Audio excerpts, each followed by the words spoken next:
大家好，我是邱平，我现在来到了黑龙江的东宁，这里呢有一座军事要塞，被称之为是全亚洲最大的军事要塞，也是二战最后的战场。它的正面宽度达到110公里，纵深50公里，非常庞大呀。今天我们来参观的是其中一部分，是一座地下要塞，等于是一座大山里面挖空了，就跟我们之前在其他地方看的一些地下长城一样的。它是上个世纪日本人修建的。这个地方全称应该是叫做侵华日军东宁要塞遗址，是在黑龙江东宁市中俄边境。东宁要塞是始建于1934年6月份，是当时侵华日军在中苏中蒙边境修筑的17处庞大军事堡垒中最大的一处。在上个世纪30年代，侵华日军呢在这一块修建了很多东西，比方说铁路、飞机场，还有这种军事堡垒等等。东宁要塞呢是一个要塞群，我们今天来看的只是东宁要塞里面其中的一部分。这些要塞呢基本都是地下要塞，相当于是在大山里面挖出来的。整个这一块呢分布比较广，工事规模大，军事设施全，防御坚固，攻击力强，被侵华日军称之为东方的马奇诺防线。在东宁要塞当时呢总共驻扎了侵华日军13万余人。这一座东宁要塞非常坚固，我们说是侵华日军修建的，其实真正是侵华日军强迫我们中国人修建的。等一下我们再详细的说一下。这一座军事要塞从1934年开始修建，一直修到1945年，总共是11年的时间。到了1945年8月9日，苏联红军呢进攻这个东宁要塞，在这一块整体的话是到8月30日战斗结束。所以说这一块地方呢是第二次世界大战最后一战，最后的战场。现在我们准备去要塞里面看一看。再去参观的这个地方，看到有很多碎石啊，每一块呢可能有几吨、几十吨的。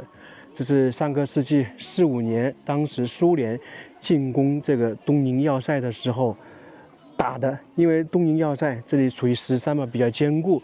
当时苏联红军呢，经过了好多天攻打，那么这些呢可能就是炮弹炸出来的。可以看得比较清楚啊，因为整个要塞呢是在底下，那么苏联红军轰炸的话，或者炮弹攻击的话，就可以把这些石山弄碎，并且呢震动。这里有个路标，这里有路标。这一个要塞呢，我们参观大概是分为2部分，一个是要塞遗址，一个是陈列馆。我们先去陈列馆看一看介绍吧。这边还有苏联红军纪念碑。因为这个地方是45年苏联红军攻破的。这个要塞我还没进去参观，我之前在查资料的时候就了解到，当年修建的是非常坚固。当时苏联对日宣战进俄进攻那个关东军的时候，基本上是摧枯拉朽，关东军是完全抵抗不住。而苏联红军在进攻这一块的话，花了时间还是比较长的，就可以感觉到这个地方非常坚固。因为按照苏联红军的实力比关东军是高的不止一个等级，但是在这里呢确实花费了时间比较多。东宁要塞呢是当时日本人可能为了防御苏联而修建的。我们现在看到这一块全是树木，对不对？那要塞呢就是在这一座大山里面，等一下我们要爬上去看。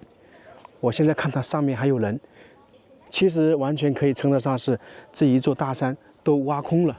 在这里呢有一组雕塑，这个是一名苏联士兵，在1945年8月11日，东宁战斗打响的时候，他呢是第一个突入敌人的火力点，在弹药耗尽的情况下，他用胸口堵住了敌人的枪眼，最终牺牲，是一名英雄啊。在广场这里有一个苏联红军烈士纪念碑，在当时东宁要塞战斗中，苏联红军呢也有点损失，因为这里防御非常坚固啊。我们在上面的话，等一下可以看到有炮台。我们说这座军事要塞是日本人修建的，其实算起来是日本强迫中国人修建的。在1936年，日本决定修建这个军事要塞的时候，他们人手不足呢，就采取诱骗、抢人等手段，使得很多中国人来到这里，总共大概是17万人。由于当时东北人是比较少啊，他们是从河南、河北、山西等中原大地或者其他地方，通过那个诱骗等手段。当时这些劳工呢是干着危险沉重的那种军事劳役，日复一日，年复一年。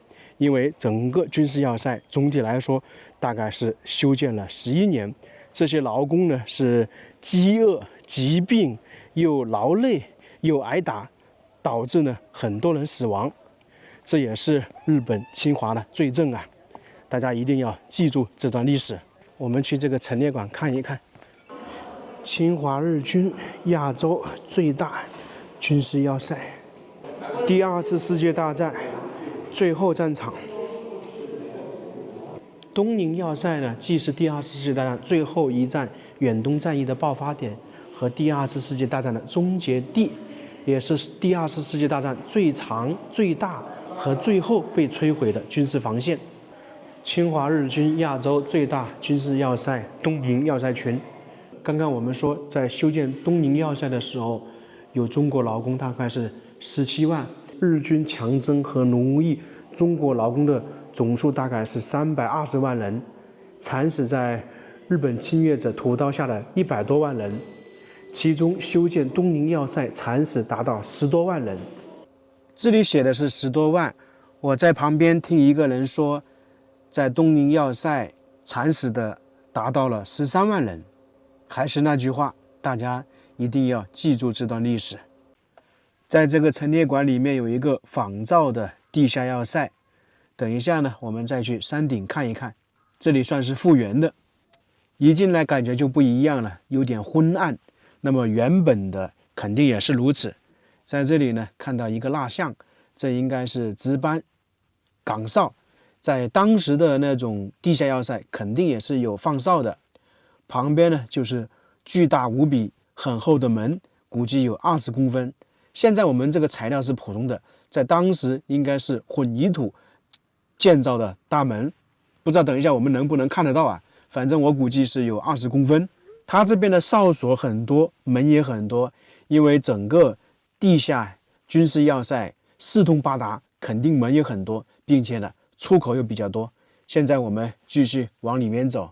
旁边呢，这里是有一个弹药库，存放弹药的，也是属于迷你版的。毕竟这里只是一个仿造的，给大家参观到底摆放的是什么东西。到了山顶的话，绝对比这里大得多得多。这里就很好理解了，这是日军当时是在组织防御、组织观察。这种的话，一般是在半山腰。在这一块呢，还复原了一个指挥所。大家看看里面的布局。像不像影视剧中我们看到的？最里面那个应该是指挥官，旁边是参谋，另外一个呢是在汇报工作。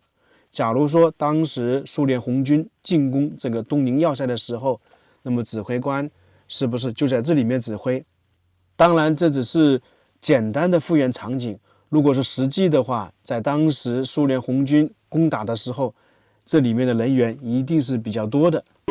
在这里，大家听到这个声音是不是非常熟悉啊？这是电报声音。在这里呢，有一个无线通信室。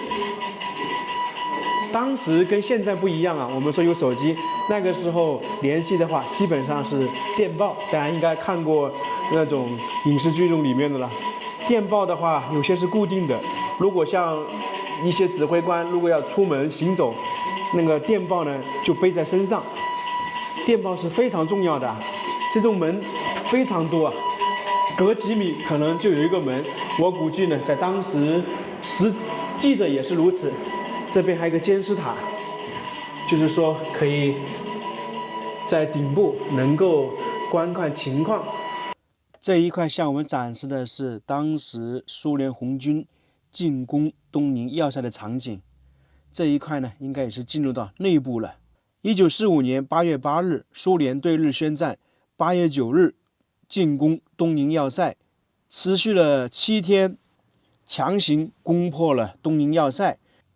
由于很多要塞呢是在山洞里面，小股的日军呢一直在反抗，最终呢是到达8月30日，战斗才结束。算起来，在这边共战斗了21天。按照资料记载，当时日军依靠这个坚固的东宁要塞一直在抵抗，从而造就了苏联红军伤亡也比较惨重，共计伤亡大概是5000余人。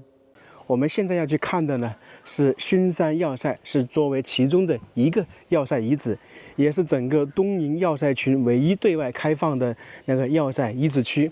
大家看看这个导览图，这一块全部属于地下的，里面呢有寝室、蓄水池、作战指挥室，可以看到四通八达。如果没注意的话，很有可能呢会迷路。然后在外面一圈呢，可能就是一些遗址，因为地下是指挥作战的，然后在上面呢有一些瞭望的炮台遗址，就等于是站在上面，能够很好的防守或者是说打击下面。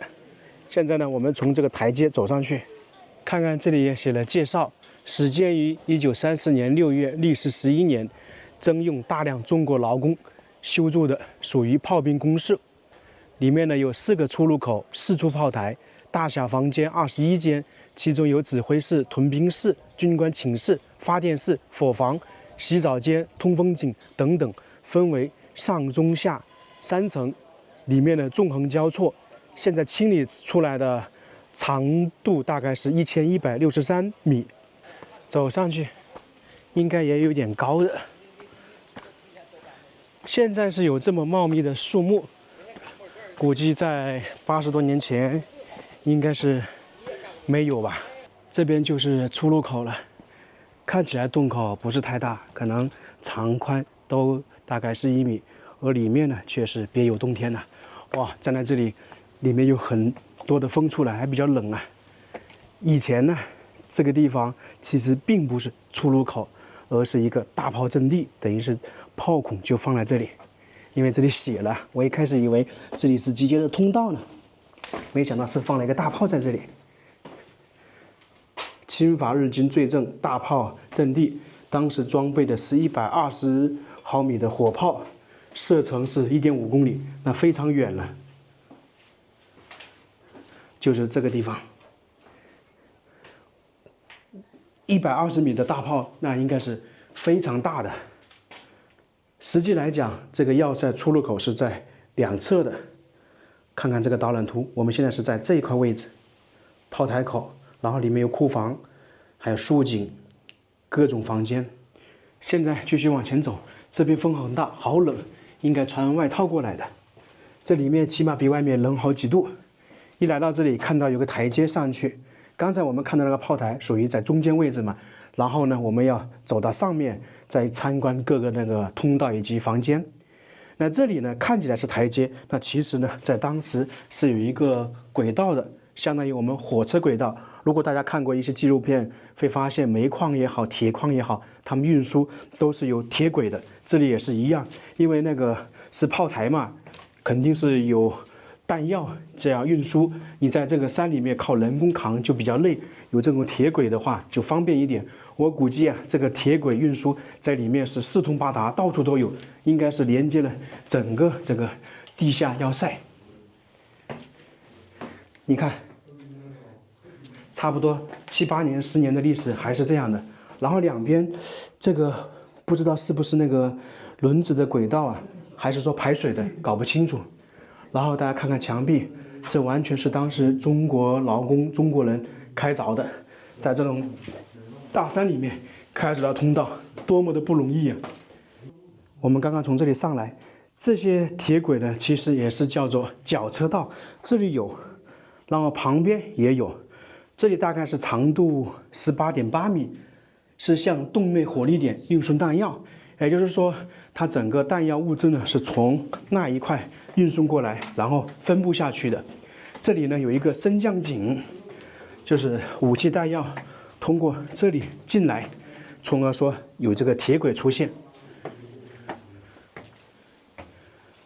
相当于是一个电梯一样的。看到没有？一个竖井。那么那些物资就全部通过这里进来，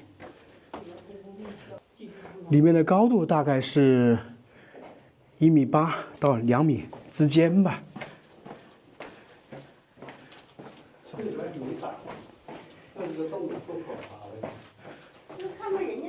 侵华日军最正绞车道，我们继续往前走。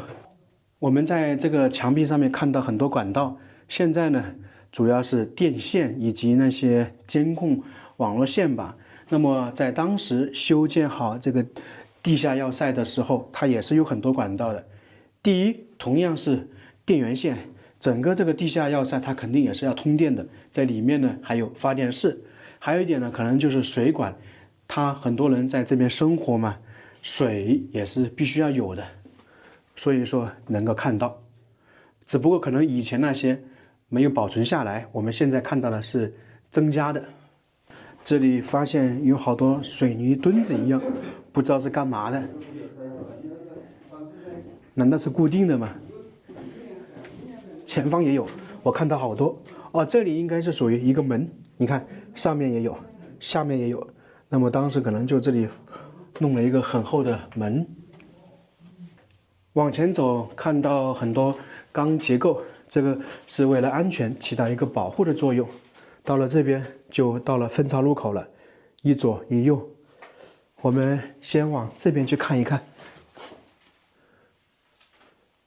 千万不要迷路啊！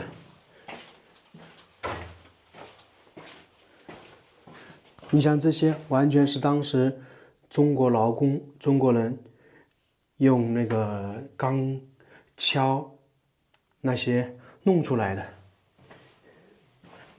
伤亡是非常大的。当时日本士兵还在这里监督，动不动用打，动不动就骂，又劳又累，又受到他们的欺负。我来这里真的是心里有点难受。这边又是一个通道口，可能是通到那个外面吧。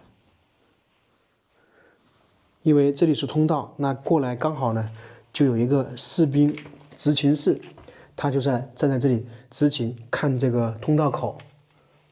这一块比较规整，应该是当时用水泥固定了一下。这边还有很多小壁龛，可能是放东西的。这里有一个瞭望哨。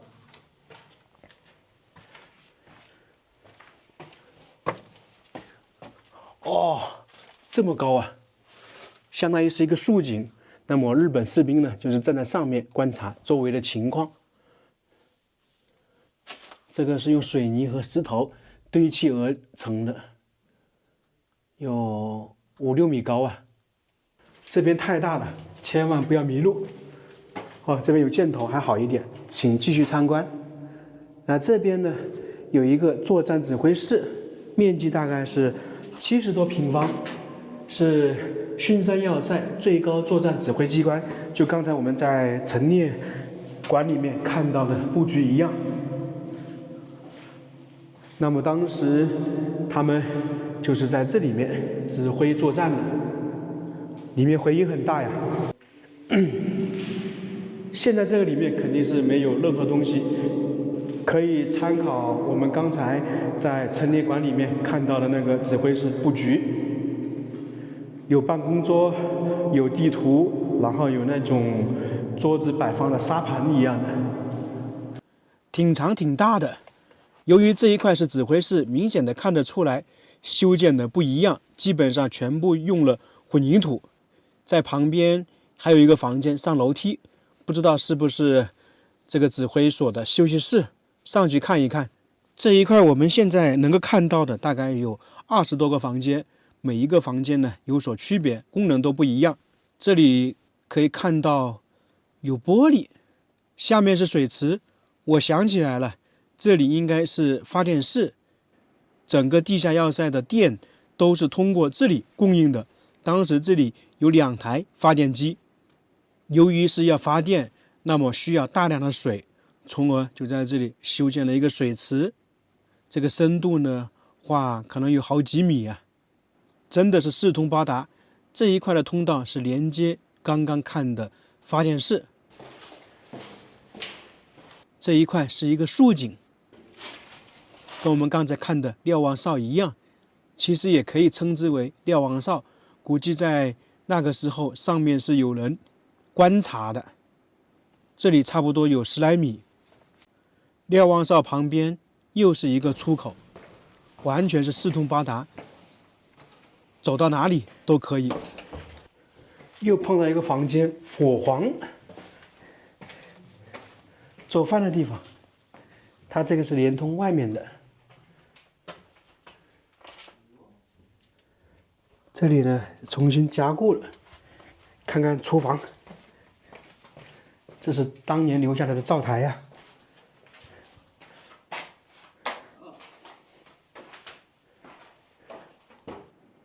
80多年的历史了，我感觉这个厨房有点小啊，看起来就3个灶台，大家觉得会不会小？又到了交叉路口，来这边看一看。它这边有一些比较粗糙，有一些呢弄得比较精细。精细的话，一般就是有特别的场地，比方说瞭望所、竖井这一些。这里又是如此。它这边的瞭望所、竖井太多了，一个呢是供氧空气的，还有就是逃生、观察等等。现在就我一个人在这个通道里面，我还有点害怕，我怕迷路。不过好就好在灯光还是比较充足的。我估计要把这个里面走完，慢慢走的话，可能1、2个小时。军官寝室，那么刚刚说的那个指挥官指挥室，他忙完了就是在这里休息。估计呢，也就是放一个单人床。这种地方肯定跟我们平时家里住的卧室不一样了，在这些地方肯定是以简单为主。大家来这个地方一定要穿衣服啊！这里是作为军事要塞，那跟很多矿洞是比较相似的。去年我们不是去可可托海新疆那边看到有矿洞嘛，是当时苏联主要弄的，那里面呢也是四通八达。那这里其实是有点像的，这一块是洗澡间，相当于是浴室。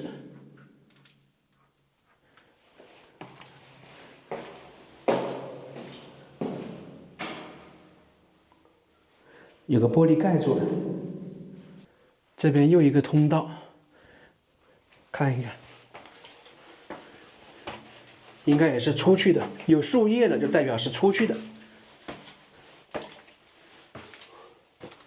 啊，真的是我们一开始在导览图看到这些就是通道口了，又看到一个军官寝室休息的地方。因为在这里面部队驻扎的还是有点多，那军官肯定也是有好几个的，像那些参谋也是属于军官嘛。这里感觉应该住了2个人，因为稍微长一点。可以看到这些全部是坚硬的石头，那整个这个要塞呢是在石山里面开凿的。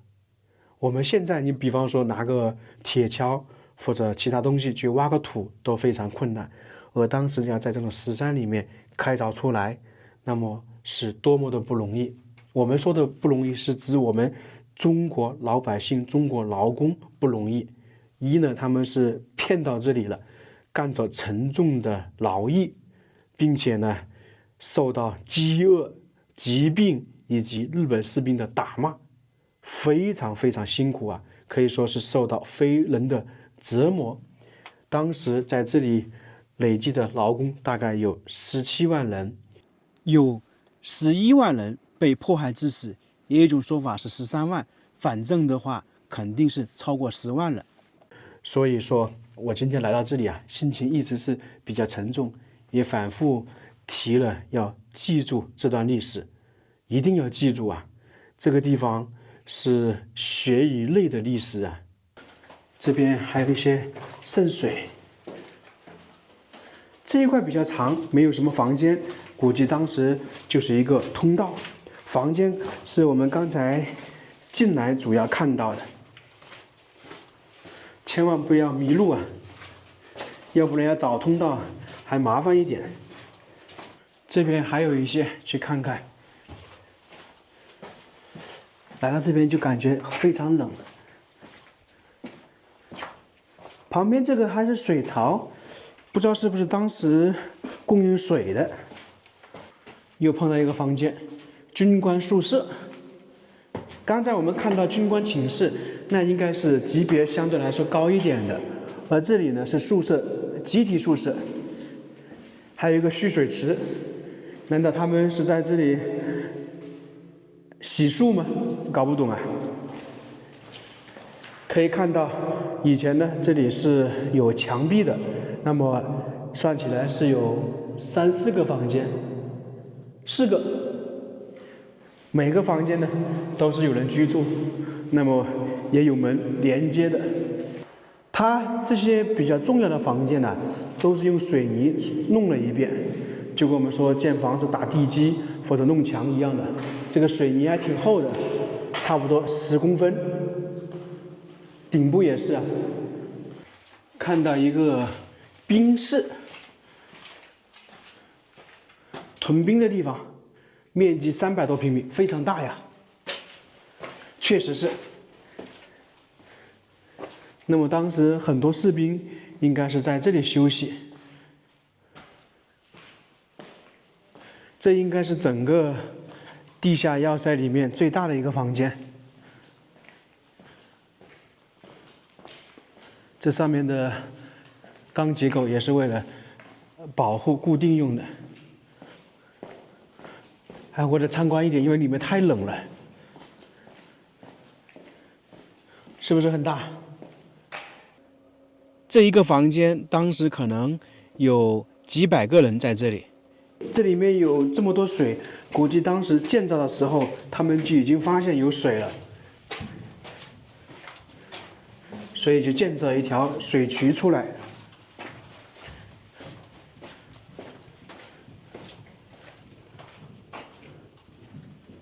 这应该又是一个执勤室，因为对面是一个通道。这个排风的肯定是我们现在装的，因为有时候里面太潮湿了，空气不好就用这个抽风。那现在我们就差不多参观完了，准备出去了。来到了我们刚才的入口这里，铁轨这里。现在从原路返回了，游客也比刚才多了一点。来这边参观的人可能主要会去陈列馆，来这个地下要塞倒比较少，因为毕竟还是要爬山上来。出来了，刚才我们是从那个炮口进去，整个这一块呢是有4个炮口，现在又到了一个，这肯定是复制的75毫米的大炮。射程是8公里到11公里，非常远呢。这炮能打这么远呢，我都不敢相信呢。看看这边有什么，出口应该是在上面一点点。在当时这里估计是受到苏联红军炮火的攻击，现在这边都是修缮了一下，整个这个山也都是石山的，非常坚固。来到东北给我最大的一个感受就是环境好，空气非常好，跟之前在西北或者是河北、河南完全是不一样的感觉，真的称得上是青山绿水。这应该是一个出口，明显的可以看到比较坚固，用了混凝土。这里是我们刚才看到的伙房、厨房，这我们刚才在里面已经看过了。现在已经来到了这个山的顶部，现在看起来是有一条道路，就是我们刚才看的那个导览图一圈那一个。这边呢，当时是有很多设施的，你像我们眼前看到的，就是在要塞里面看到的瞭望塔，或者是说竖井，在当时一定有人在这里值守的。现在周边是有很多树木，其实以前都是光秃秃的。整个要塞到这里差不多看完了，说真的，我的心情一直也是比较沉重。